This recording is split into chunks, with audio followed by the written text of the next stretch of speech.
Ambassador Ford, Diplomatic Mission to Kepler-1649c by Joseph Wdowski, The Eastern Federation. The arrival of the Eastern Federation's mission was an unexpected event. 2 weeks had passed since Ford's audience with the Emperor. Their arrival, he feared, would complicate his mission even further. The only saving grace was the Emperor was not granting them an audience either. Gorlock entered Ford's office. His expression was not pleasant. Ford stood from his desk as Scott led in the minister.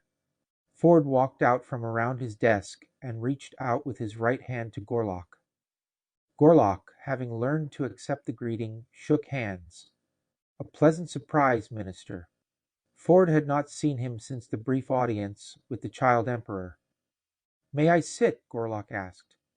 Of course.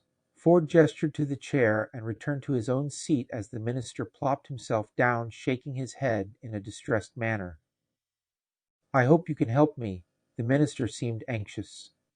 Of course, if I can, it would be my pleasure. Something is clearly bothering you. Ford worried if the minister's concerns could be connected to his standing on their world. It is your fellow human, the Eastern Federation ambassador, Ambassador Bolorma. He began to explain. I am finding it extremely difficult to communicate with her. I find her English and attitudes indecipherable. Relieved that the problem was not his mission, he relaxed. How can I help?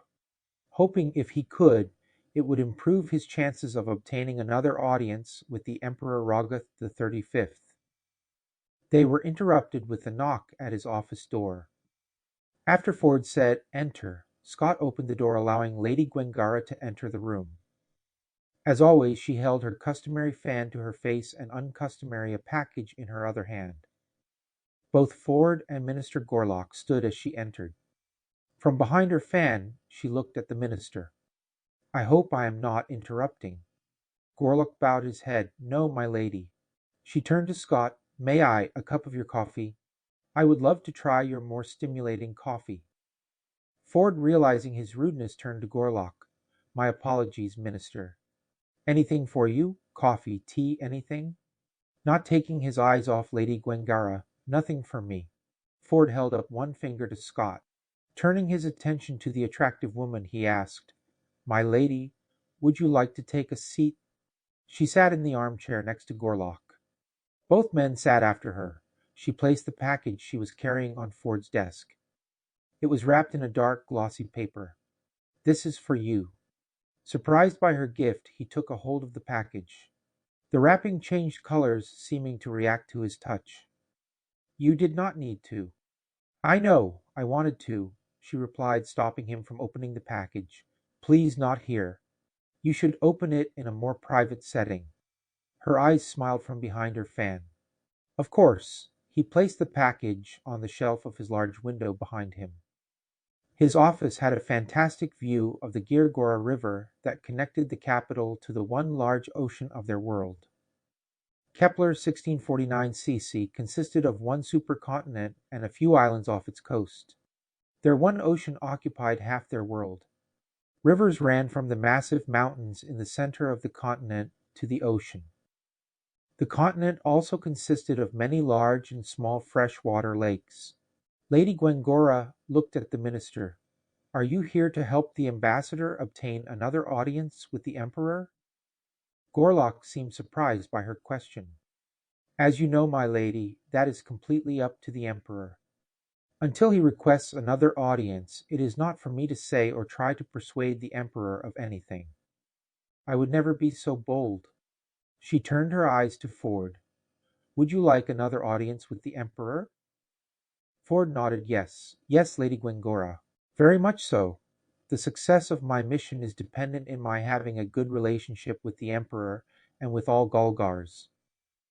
She lowered her fan slightly for Ford, showing her smile in her cheek muscles. I can speak to the emperor for you. Scott knocked before entering the room. He carried a single cup of coffee on a saucer. He placed it on the desk before Lady Gwengarra. Waiting for Scott to leave the room, she picked up the cup from the saucer and took a sip of it from behind her fan. You were right. She looked deeply into Ford's eyes.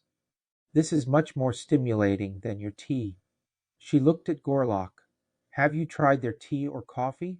The minister humbly replied, I have not, my lady. Oh, you should. Drinking some more from her cup, most stimulating.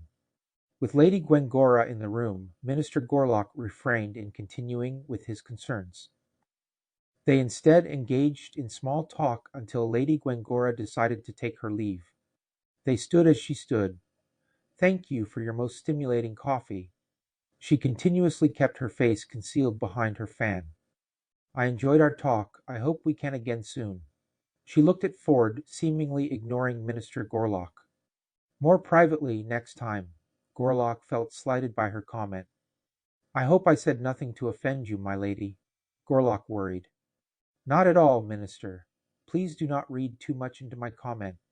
She kept her eyes fixed on the human ambassador. Thank you again. It is always my honor, Lady Gwencora, Ford assured her. The two men returned to their seats once Lady Gwencora had left the room. Gorlock took a deep sigh with her leaving. I think I would like to try your coffee now. After placing a coffee with sugar and cream before Gorlock, Scott left the room and Gorlock continued, I was wondering if you would be kind enough to speak with Ambassador Belorma? Me. Ford was confused by his request. She is of your world. He pointed out the obvious. In all honesty, Minister Gorlock, I have more insight about your world than the workings of the Eastern Federation. We have diplomats that specialize in dealing with them. Gorlock was clearly distressed by Ford's reply. Could you try? Ford thought for a moment and pressed the call button on his desk. Randolph Scott, would you please come in? Gorlock noticed that Ford smirked a little when he said, Randolph Scott. Ford, realizing he had shown his amusement in his assistant's name, explained long story. Scott entered more coffee. Please take a seat. Ford gestured to the empty chair next to Gorlock. Scott, a bit surprised, sat.